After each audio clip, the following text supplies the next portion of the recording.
They are waiting behind the walls, men, women, children, listening to the sound of an army that never stops moving. Outside the gates stands a man whose name alone is enough to terrify the city, Saladin. Inside those walls is the most desired city on earth, Jerusalem, and every soldier on both sides knows exactly what happened here. 88 years earlier, everyone expects revenge, because the city once drowned in blood. Tonight, history holds its breath.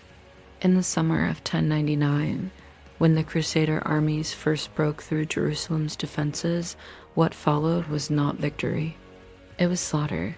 Muslims were cut down in their mosques. Jews were burned inside their synagogues. Civilians were hunted through narrow streets. Chroniclers wrote that blood filled the roads. Not soldiers, families. That memory never disappeared. It lived inside songs, inside sermons, inside the rage of survivors and their children. For almost a century, the holy city became a scar carved into the heart of the Middle East. And now, in the year 1187, the scar is about to be touched again. The man outside Jerusalem is not a warlord chasing glory. He is a builder, a unifier, a patient politician who spent years stitching together broken Muslim states that hated one another almost as much as they hated the Crusaders. While the Christian kingdoms argued and weakened each other, he waited, he trained, he negotiated, and when the moment finally came, he moved faster than anyone believed possible. The turning point came far from Jerusalem. It came on a dry, merciless plateau near Hattin. The Crusader army marched straight into a furnace, surrounded, cut off from water, crushed by heat, exhaustion, and panic. By nightfall, their banners were falling. Their knights were collapsing. Their commanders were captured. The military backbone of the Kingdom of Jerusalem shattered in a single catastrophic defeat. And for the first time in nearly a century, Jerusalem stood almost defenseless. Town after town surrendered. Castles opened their gates, garrisons fled. The news reached Jerusalem like thunder rolling across stone. The army that once slaughtered its way into the city no longer existed. Now a new army was coming. And this army had not forgotten 1099. Inside Jerusalem, fear spread faster than food. There was no great Crusader force left to rescue them. No miracle fleet, no relief army. Only walls and prayers. Inside the city, leadership fell to a man who never expected to command its fate. Balian of Ibelin. He was not a conqueror. He was not a hero of legend.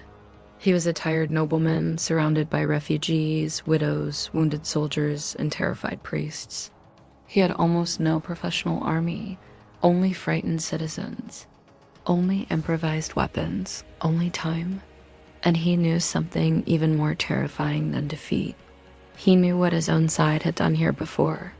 He knew what revenge might look like. The siege did not begin with chaos. It began with silence. Tents rising like shadows, engines dragged into position, drums echoing through valleys. Inside the city, bells rang.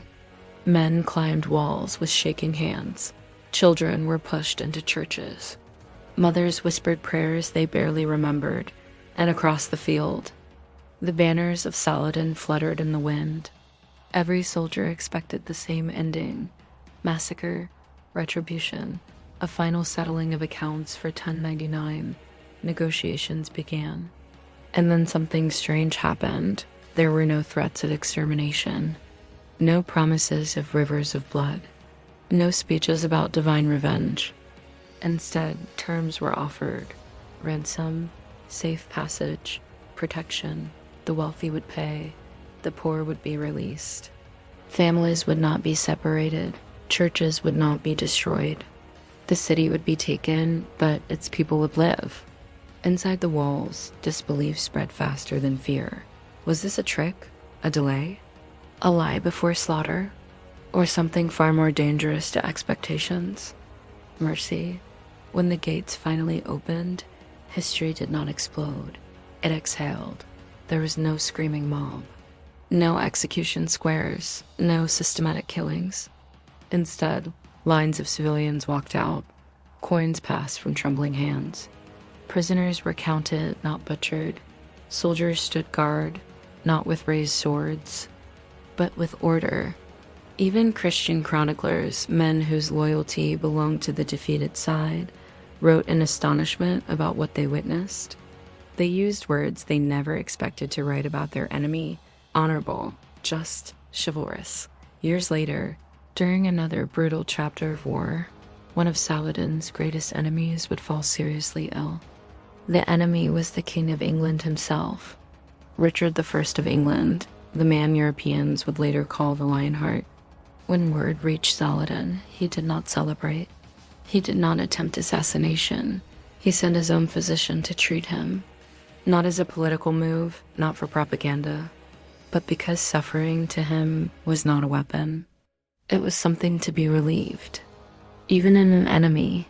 This is the part history rarely teaches. Victory is not tested on the battlefield.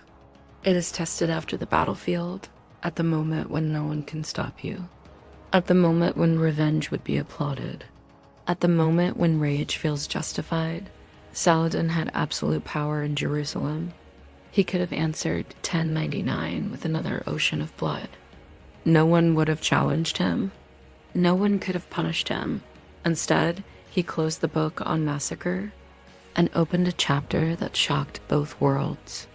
800 years have passed. Cities have risen and fallen. Empires have disappeared. But one moment still shines through the smoke of medieval war. Not a sword stroke, not a siege tower, not a battlefield victory, but a decision. Jerusalem remembers many conquerors, but history remembers this one differently, not for how he destroyed the city, but for how he spared it. Sometimes the greatest victory is choosing not to become what history expects you to be.